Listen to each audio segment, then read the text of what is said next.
और अब बात जीएसटी की ही करते हैं। एक देश एक कर का विचार बेहद महत्वपूर्ण है। सरकार ने लगातार प्रयासों और विपक्ष के सकारात्मक रवैये की वजह से जीएसटी बिल के पास होने की उम्मीदें लगातार अब बढ़ती जा रही हैं। इस बिल से आम आदमी, कारोबारियों और सरकारों की जिंदगी बेहद आसान हो जाएगी। संसद से इसे पास कराने के लिए भाजपा ने व्हिप भी जारी किया है। जीएसटी बिल को पास कराने के लिए केंद्र सरकार मजबूत रणनीति के साथ मैदान में उतरने की तैयारी कर रही है। मोदी सरकार की पूरी कोशिश है कि संसद के इसी सत्र में जीएसटी से जुड़ा संविधान संशोधन बिल पास हो जाए। बिल पास कराने के लिए वित्त मंत्री लगातार कांग्रेस और विपक्षी नेताओं के साथ मुलाकात कर रहे हैं।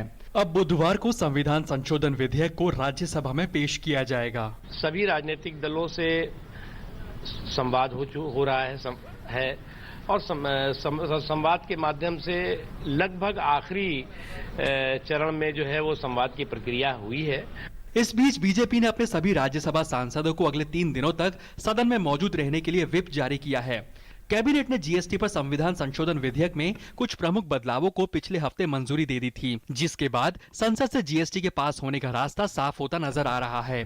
दरअसल कांग्रेस की 3 मांगों में से पहली मांग को सरकार ने मान लिया है, जबकि बाकी 2 मांगों को लेकर सहमति बनाना बाकी है। इस 122वें संविधान संशोधन विधेयक को लोकसभा पहले ही पारित कर चुकी है, लेकिन ऊपरी सदन में सरकार के पास बहुमत नहीं होने की वजह से अब यह विधेयक अटका हुआ है। लेकिन अब सरकार ने विपक्ष की आपत्तियों को दूर कर इस पर सर्वसम्मति बनाने का प्रयास किया है। जीएसटी की इस नई व्यवस्था के अमल में आ जाने के बाद देश में एक ही कर प्रणाली होगी। केंद्र सरकार की कोशिश है कि जीएसटी को 1 अप्रैल 2017 से लागू कर दिया जाए।